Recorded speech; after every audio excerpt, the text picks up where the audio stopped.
Assalamualaikum warahmatullahi wabarakatuh. Bismillahirrahmanirrahim. Alhamdulillahi rabbil alamin. Wassalatu wassalamu ala sayyidina Muhammadin wa ala alihi wa sahbihi ajma'in. Amma ba'du. Faqad qala al-imamul haddad rahimahullahu ta'ala wa nafa'ana bih wa bi barakati ulumih wa ghafara lahu wa li masyayikhihi wa li masyayikhina amin.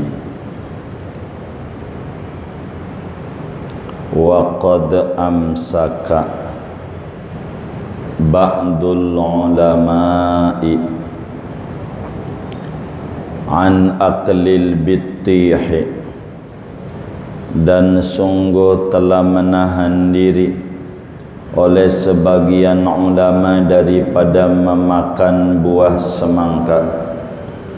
Wa qala, dan beliau berkata, qad balaghani annahu alaihi salatu wassalam akalah, sungguh telah sampai kepadaku hadis oleh bahawa baginda Nabi alaihi salatu wassalam akalahu, yaitu memakan oleh Nabi akan semangka. Walakin lam yablughni kaifiyatu tanawulihi, akan tetapi tidak sampai hadis akan daku oleh cara memakannya Nabi. Falidzalika atrukuhu, maka karena yang demikian itu meninggalkan oleh aku akan semangka. Wa qad taqaddama fima qabla hadzal fasli wa ya'ti fima ba'dahu insyaallah nubdhatun minal adabi allati tata'akkadul muhafazatu 'alaiha fil ibadat.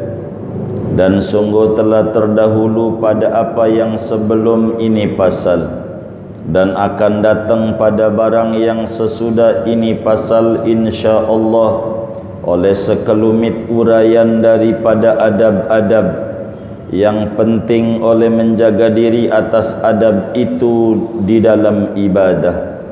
Wa nadhkurul ana fi hadzal fasli nubdhatan minal adabil lati yanbaghil muhafadatu 'alaiha fil 'adati, dan akan menyebutkan kami sekarang ini pada ini pasal akan sekelumit uraian daripada adab-adab allati yanbaghil muhafadatu 'alaiha, yang seyogianya menjaga diri atas adab tersebut, fil adati, pada adat kebiasaan. Fanaqulu wallahu a'lam bissawab. Segini kita bedah. Saudara-saudara sekalian, Imam Al-Haddad Sahibur Ratib radhiyallahu anhu mengingatkan kita pada kajian malam hari ini akan pentingnya mengikuti Rasulullah sallallahu alaihi wa alihi wa sahbihi wasallam. Tidak ada cara kita yang terbaik untuk mendapatkan kebahagiaan. Tidak ada cara kita yang tercepat untuk mendapatkan kesuksesan. Tidak ada cara kita yang paling gampang untuk mendapatkan kesehatan zahir dan kesehatan batin. Tidak ada cara kita yang paling mudah untuk kita mendapatkan ketentraman hidup, melainkan caranya, satu-satunya cara adalah mengikuti Nabi Muhammad sallallahu alaihi wa alihi wa sahbihi wasallam. Maka siapa orang pengen dicintai Allah, caranya satu, ikuti Nabi Muhammad. Siapa orang yang pengen mendapatkan ketentraman hidup dari Allah, caranya satu, ikuti Nabi Muhammad. Maka mutabaah itu, mengikuti Nabi Muhammad itu menghantarkan kita meraih kecintaan dari Allah Subhanahu wa ta'ala. Supaya kita ngikutin nabinya benar, supaya kita ngikutin nabinya enggak keliru, supaya kita mentauladaninya Nabi dengan cara yang benar, maka kita harus menjalankan adab-adab sunnah. Kita harus menjalankan apa yang telah dituntun oleh Nabi, baik dalam urusan ibadah maupun dalam urusan non-ibadah, termasuk urusan hidup sehari-hari. Maka dalam kehidupan kita sehari-hari, jangan kita lepas, jangan kita putus daripada lingkaran ikatan mutaba'atur Rasul, ngikuti Nabi Muhammad. Nabi itu kalau sampai bentuknya bukan manusia tapi malaikat, maka akan lebih kuat dalalah ketinggiannya Nabi. Tapilah kita tak kuat ngikutin nabinya. Kalaulah Nabi dari malaikat, maka Nabi enggak makan, Nabi enggak minum, Nabi enggak berkawin, enggak nikah, Nabi enggak dagang. Tapi Nabi ini bentuknya manusia, supaya gampang kita nyontohnya. Ada kalanya dagang rugi, ada kalanya enggak punya duit, ada kalanya bininya ngomel. Biasa orang hidup. Bagaimana cara mendidik kehidupan? Maka kita tidak boleh lepas dari apa yang dipercontohkan oleh Nabi kita Muhammad sallallahu alaihi wasallam. Siapa orang yang pengen tinggi derajatnya, siapa orang yang pengen luhur derajatnya, maka dalam hal apapun jangan lepas dari tuntunan dan bimbingan Nabi Muhammad. Maka ada zikir pun namanya Ratibul Haddad. Itu zikir adalah murni hadis-hadis Rasulullah, murni bacaan-bacaan Nabi Muhammad dalam menghadapi hidup dan kehidupannya. Maka tak terombang-ambing oleh keadaan, enggak terombang-ambing oleh keadaan, karena punya pegangan aurat Rasulullah, namanya Ratibul Haddad. Kita baca itu biar kita enggak bingung jalanin hidup. Lebih-lebih di zaman kaya begini, virus yang lama belum hilang, muncul virus baru. Tambah bingung lagi, itu vaksin yang ada buat virus lama apa buat virus baru? Tambah bingung lagi. Kalau kita baca ratib ndak bingung, terserah Allah dah. Yang penting saya udah amalin wirid Rasulullah supaya diberi sehat zahir, sehat batin, sehat keluarga, sehat anak, sehat keuangan, sehat perusahaan, sehat dagangan. ada aurat Rasulullah namanya Ratibul Haddad. Begitulah mereka tidak mau lepas dari apa yang dituntun oleh Nabi. Itulah aurat-auratnya. Dalam kehidupan kita sehari-hari, jangan ngerjain apa aja sebelum kita nanya-nanya dulu, kira-kira Nabi bagaimana. Begitu dulu, biar kita ini selamat. Sehingga nyontoknya Nabi mulu, dikit-dikit Nabi, dikit-dikit Nabi, jadi enak hidupnya. Kalau udah ngomong nyontoh Nabi, udah pasti dah. Sebab Nabi mah tahu jalan-jalan tikus menuju langit. Sebab Nabi mah tahu doa-doa yang dibutuhin oleh manusia supaya dapat bahagia dunia, bahagia akhirat. Nabi tahu. Maka Islam adalah agama yang punya bunga-bunga rampai doa. Dalam hal apa aja ada doanya.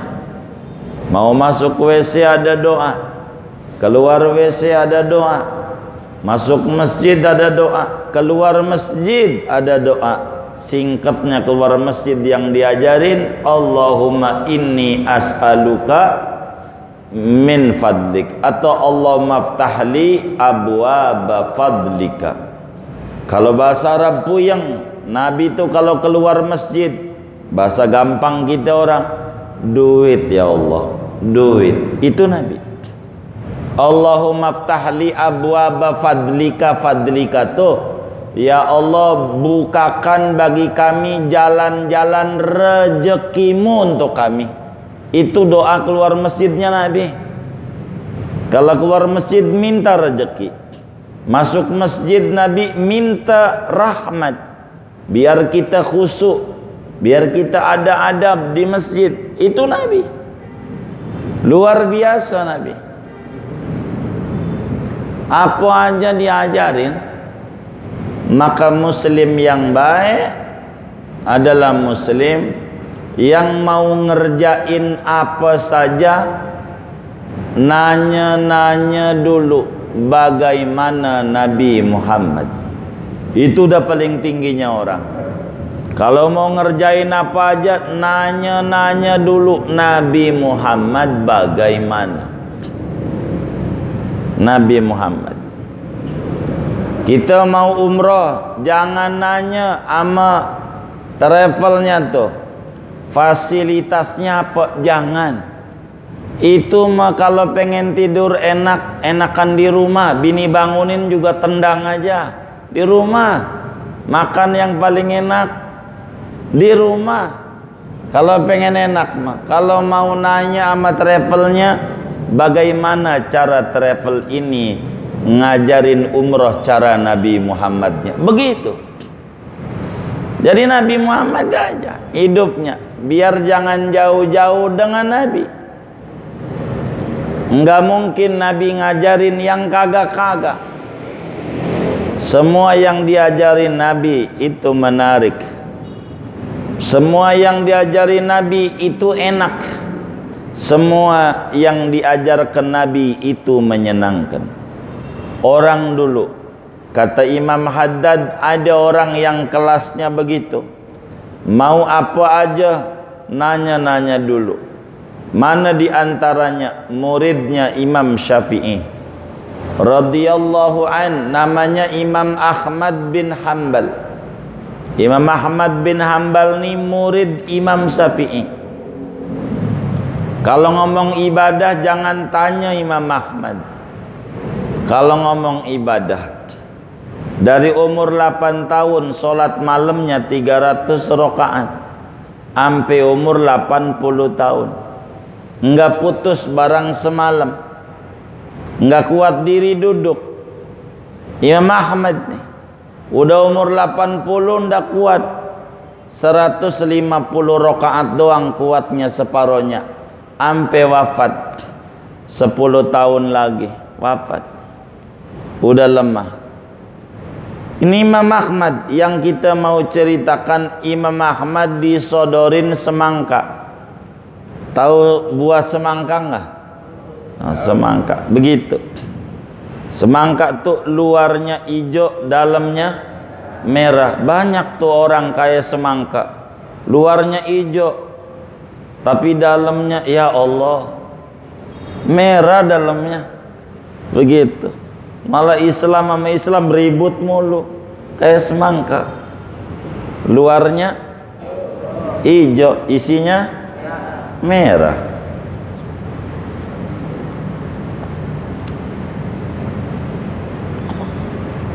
Imam Ahmad ditawarin semangka, dikasih semangka, ndak mau. Sampai wafat Imam Ahmad enggak makan semangka. Semangka ndak makan. Sampai meninggal dunia ndak makan semangka Imam Ahmad. Ada di antara murid-murid Imam Ahmad nanya sama Imam Ahmad, "Guru, emang semangka haram?" Begitu. Guru nggak makan semangka. Enggak. Emang Nabi nggak makan semangka? Imam Ahmad jelasin, kami dengar ada hadisnya. Karena Rasulullah sallallahu alaihi wasallam yaqulul bittih. Dalam hadis riwayat Imam Tirmidzi, di dalam kitab Syama'ilul Muhammadiyah dijelaskan Rasulullah itu makan semangka. Imam Ahmad ditanya, emang Nabi enggak makan semangka Imam Ahmad? Kata Imam Ahmad, saya juga punya hadisnya.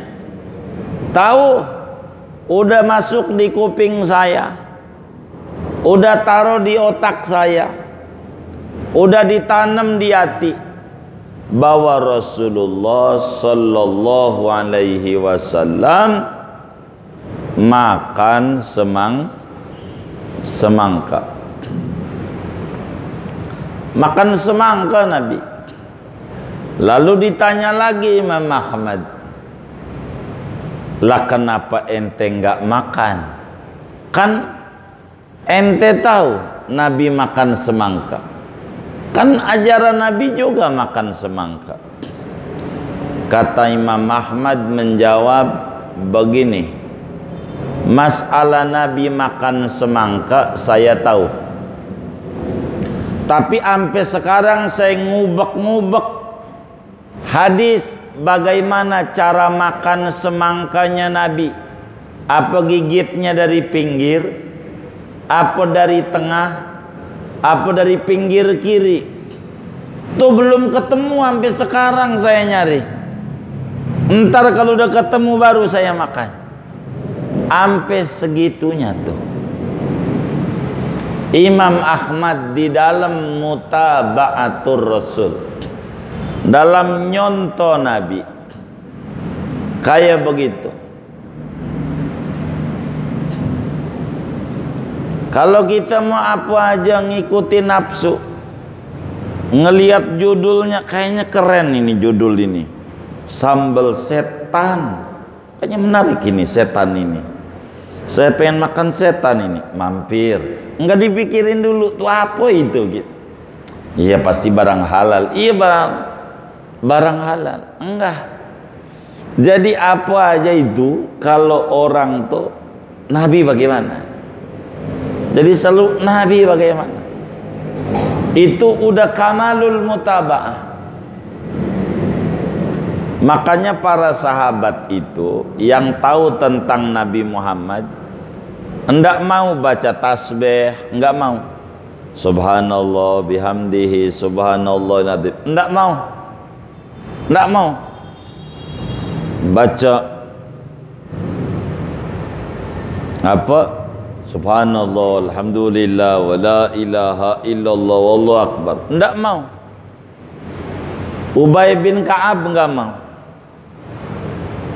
Ketika udah melihat siapa sebenarnya Nabi Muhammad, betapa pentingnya ngikut Nabi, ini hebat, ini hamba Allah ini, tidak mau baca tasbih.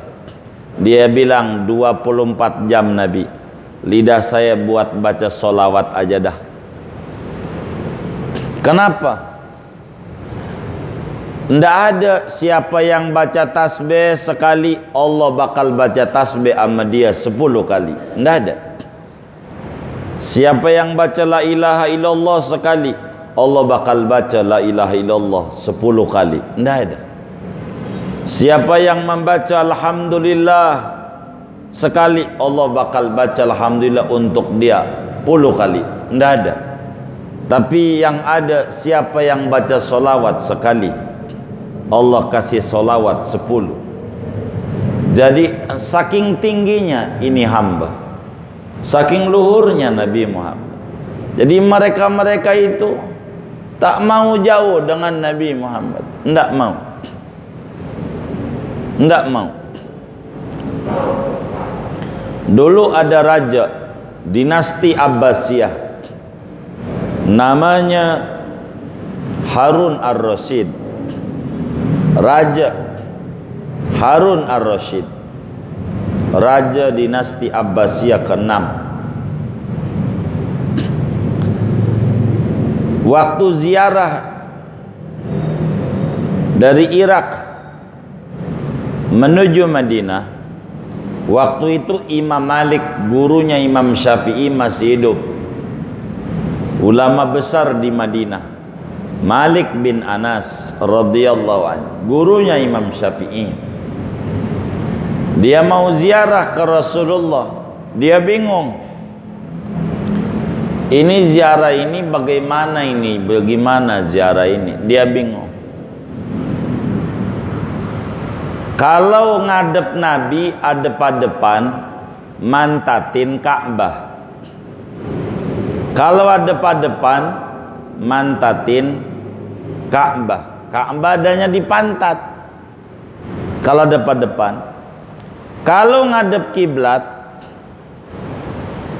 maka mantatin Nabi. Kalau duduknya di belakang, di pantatnya Nabi. Tinggian mana ini Imam Malik? Supaya saya ini benar ziarah ini, apa ngadep timur kalau orang kita sebut, supaya berhadapan. Apa ngadep kiblat, ngadep Ka'bah. Kata Imam Malik, ngadep Nabi aja, ngadep Nabi Muhammad aja, adep-adepan.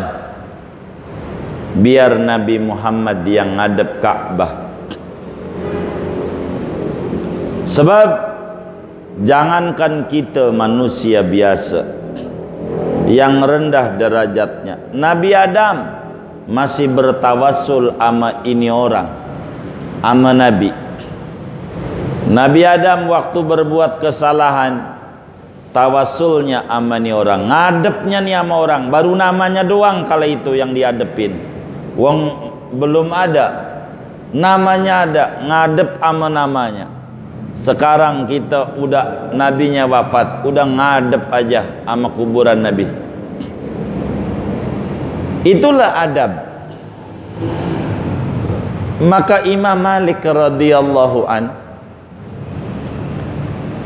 belum pernah di Madinah pakai sendal, belum pernah pakai sendal tuh di Madinah tuh, tak mau Imam Malik, nyeker aja. Tidak mau pakai sendal. Ditanya, kenapa tidak pakai sendal?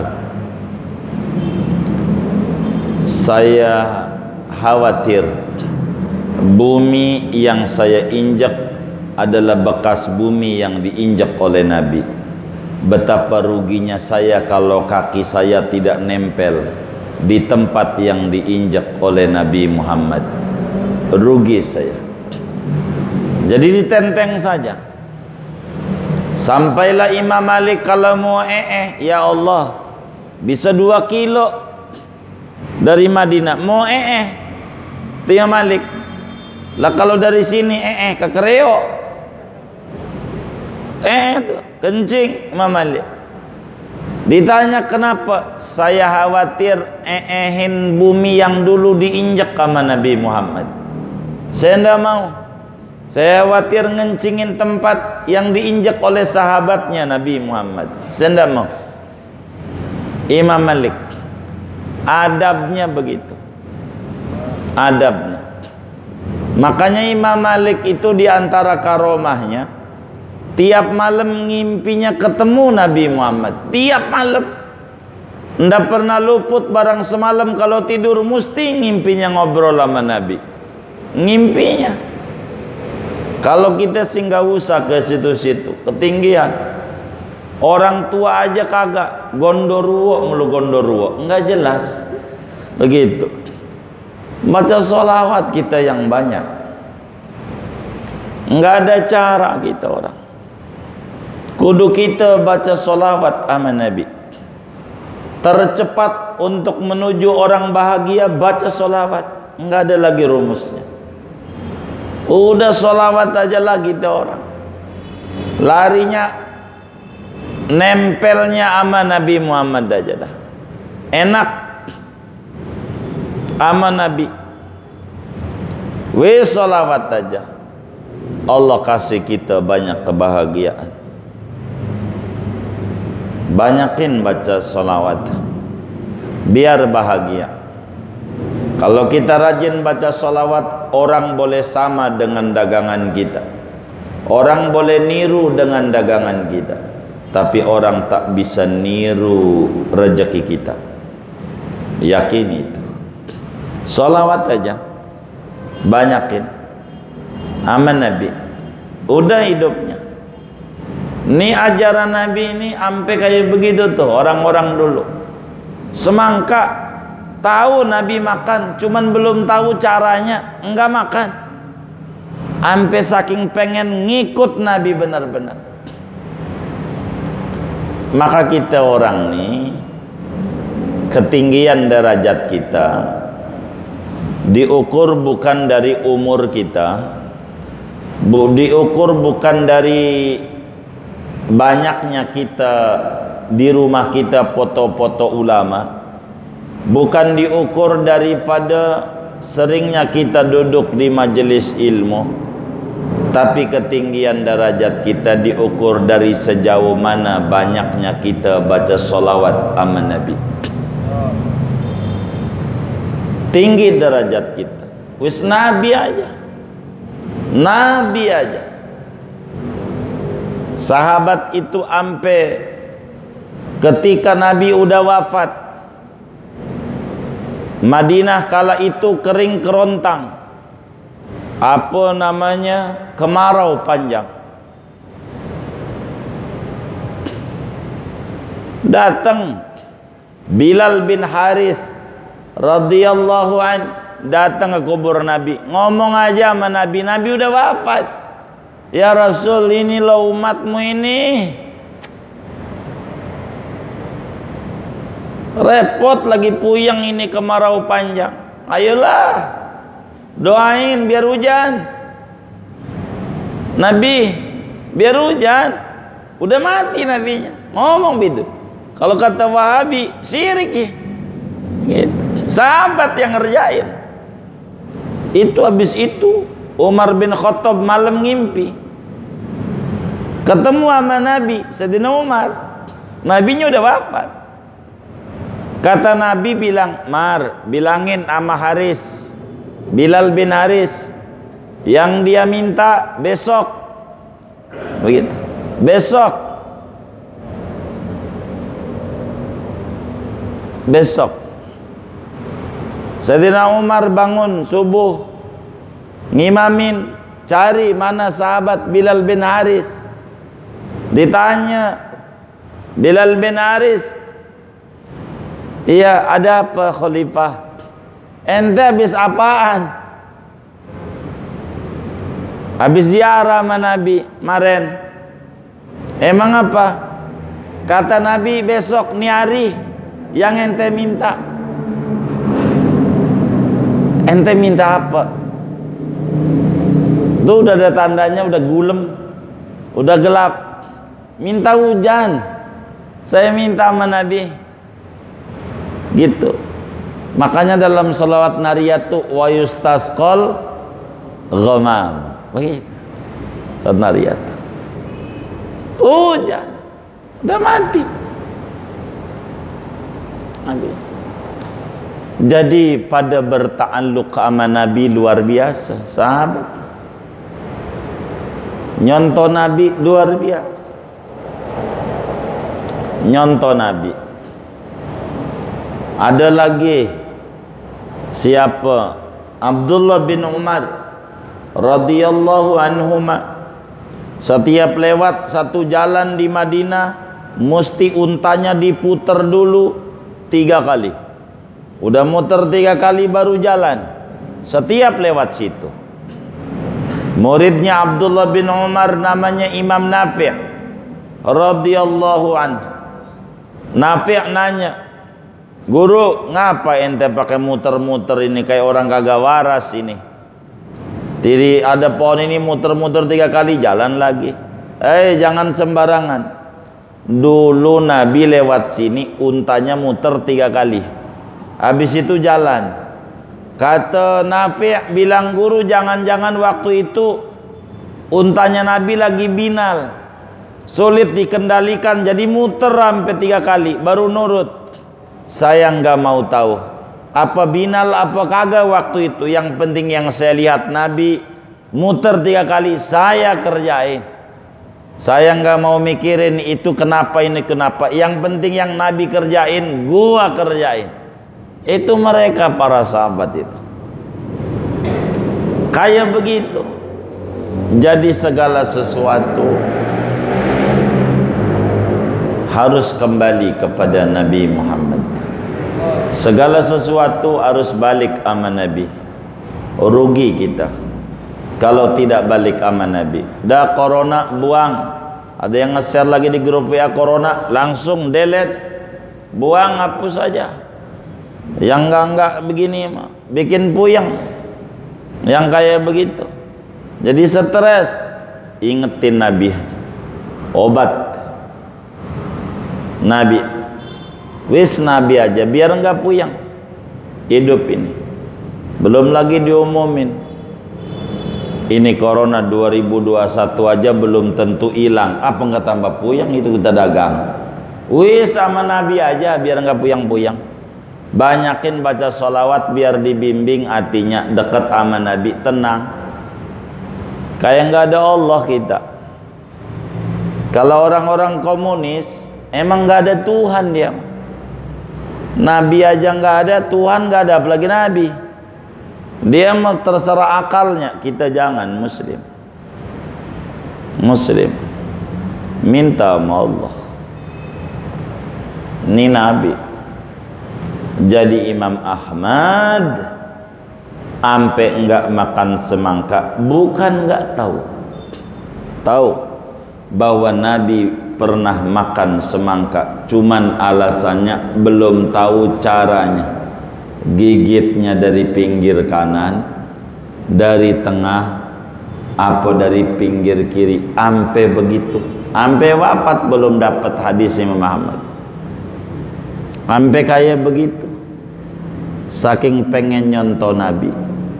Maka kita apa saja dalam hidup pelan-pelan nyontoh Nabi. Segalanya yang kita bisa pelan-pelan contoh Nabi. Contoh Nabi.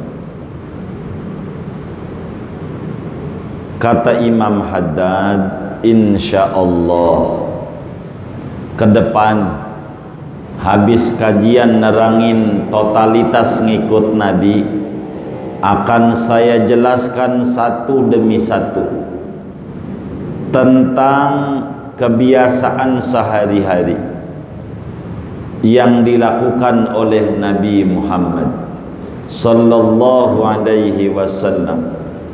Sehingga dalam kajian kita ke depan dari kitab Risalah Mu'awana ini akan diterangin dari mulai bangun tidurnya Nabi sampai Nabi tidur kembali. Nabi kalau ke pasar ngapain? Nabi kalau masuk masjid ngapain? Nabi kalau pakai baju bagaimana makainya? Nabi begitulah seterusnya. Ini bakal diterangin sampai tidur ama bini. Bagaimana Nabi tidur ama bini? Ini bakal diterangin satu demi satu sampai tamat ini kitab. Masih paparannya cara-cara hidup Rasulullah dalam kesehariannya, supaya kita orang bisa nyontoh Nabi Muhammad sallallahu alaihi wasallam. Sebab kalau kita enggak balik sama Nabi, jadi repot hidup kita. Kalau kita enggak kembali sama tuntunan Nabi, jadi acak-acakan. Ajaran Nabi itu menarik, ajaran Nabi itu menguntungkan, budi pekerti Nabi itu enak. Yang kita harus pelajari sehari-hari, bagaimana kita nyontoh Nabi Muhammad sallallahu alaihi wasallam, baik dalam kebersihan lahiriah maupun dalam kebersihan batiniah. Para sufi itu mereka selalu tidak mau hidupnya tak terbimbing, tidak mau hidupnya tak terarah, tidak mau hidupnya selagu-lagunya. Akan tetapi selalu mereka menjaga adab-adab agama yang dibimbing oleh Nabi kita Muhammad sallallahu alaihi wasallam. Karenanya Imam Ghazali pernah bilang, itulah para orang-orang dulu kenapa tinggi derajatnya, karena mereka nyontoh Nabi bukan pada masalah ibadah saja, masalah keseharian udah kayak wajib banget nyontoh Nabinya. Apalagi kalau udah urusan ibadah, yang adat, yang makan adat, itu kayak begitu. Yang sehari-hari, maka kita orang pelan-pelan dalam hidup harus nyontoh Nabi Muhammad.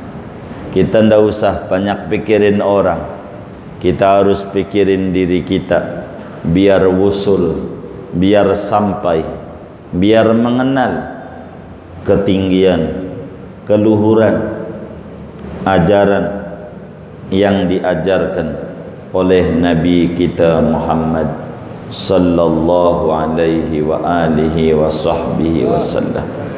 Mudah-mudahan Allah berikan taufik dan hidayah, ma'unah dan inayah, kita pelan-pelan diberikan kekuatan untuk ngikutin Nabi Muhammad selama kita hidup di alam dunia, di sisa-sisa umur kita ini. Pelan-pelan kita contoh Nabi, pelan-pelan kita ikut Nabi. Moga kita meninggal dalam keadaan iman Islam, percaya kepada Allah dan percaya kepada Rasulullah, dikubur di akhirat sampai Allah masukkan kita ke surga di dalam keimanan dan mutabaah yang kuat kepada Nabi Muhammad sallallahu alaihi wasallam. Amin amin ya rabbal alamin. Al-Fatihah.